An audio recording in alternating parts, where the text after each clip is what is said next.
Okay, now our favorite part using Range 2, that is a full body scan. So before you're doing that, I highly recommend you to check your scan settings, and it's better to put it like this way. So first is the accuracy. Well, you can choose high or standard accuracy, but I would recommend you to choose this high speed mode, the 16 FPS. Why? It's because you're moving your scanner a lot, because human body is a big object. You can't just do it like a one rotation, right? So a high speed mode will make you much easier moving from the head to the toe. And also because human body is a large object, it will have, if you choose high accuracy, it will be a very big file size for you. You will be experiencing a long time processing it. Okay, and second, tracking mode.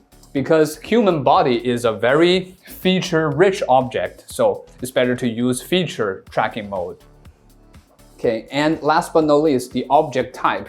And as you can see, there is a specific type called body, and you should just choose body for body scan. Makes sense. And also, if you're being the one acting as the body, the specimen, the model, not recommended to do a posture like this. You can, but it's not only going to be difficult for you to keep your hands up that long, it's also going to be difficult for the person scanning you. They're going to have to be a little closer here, and going around the arms, make it more difficult. Yeah, and this part, I think this is very difficult. It's going to be coming to a point like that. Yeah, right. And same with also with your face. Recommend to keep your eyes closed because your eyes are reflective, teeth are reflective, so a smile too. It's kind of difficult to hold the smile for a while, so the best recommendation is just eyes closed and relaxed look as you're being scanned. And use the turntable for a body scan. It's really the best because if you're not, the scanner person is not only going up and down, but going to have to go around it. So there's more possibilities for losing tracking, error, and also go faster. It'll go more speedy if you're just using the turntable. Like let the person being scanned to rotate himself is much easier than I walk around him. And also it will be a much faster scan, so it will be easy for him to keep still, like only 30 seconds. It will be very hard for you to like stand in the same exact posture for like 2, even 3 minutes. Exactly. Right. And again, best thing is keeping your hands like this. You could do this, but obviously this makes it a lot easier to be scanned that way. Right. Okay, now let's scan Travis.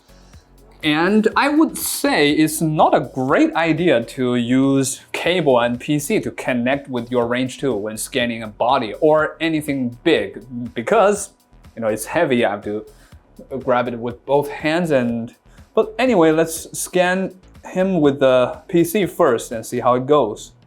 Okay, go.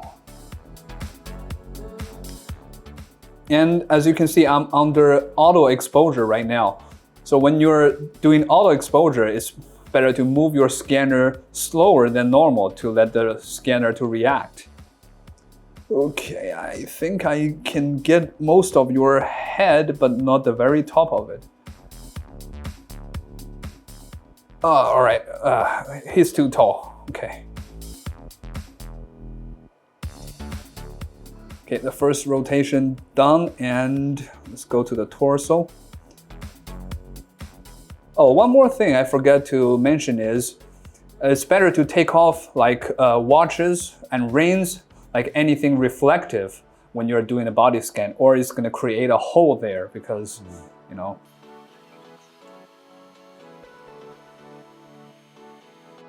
Okay, second rotation.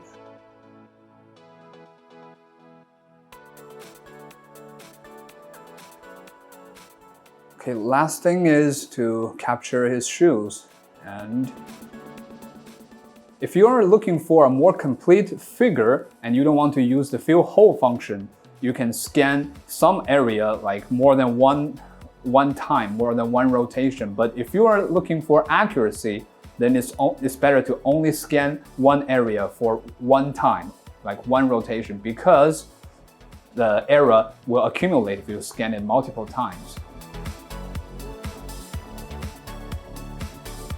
Okay, so some holes on the hand. Okay, that's it.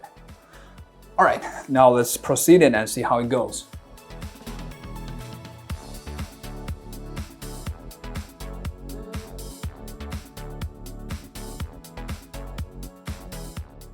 Okay, now let's choose the more proper way, which is the phone, to scan Travis. And as you can see, I have increased the difficulty a bit. Like he mentioned, a T posture will create some certain issues, especially the structure that's popping out, like the knees here, which means you need to comply with this distance when you're scanning, like moving forward and backward like that. But we now have a better way, the phone, so I can now move more freely. So let's check it out. Okay, go.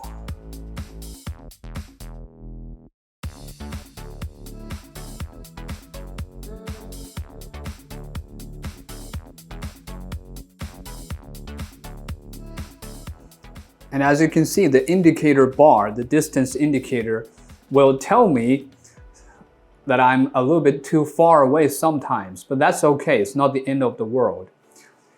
And you might have to do that when you are scanning, because like, look, now pay attention to my movement. The knees area, you might need to do it to purposely let the indicator bar go like orange, a little bit too far or too near sometimes. That's because you need to capture the knees and the leg area. So don't get misled. Actually, you can do that. It's no problem.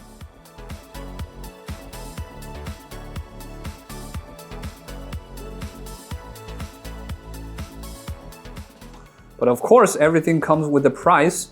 So you will have less accuracy in these areas, like in the legs, which the indicator bar is telling me I'm too near or too far a little bit. Okay, just one more turn here.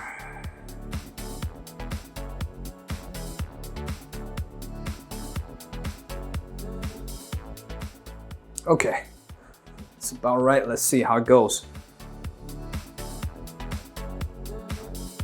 Looking good.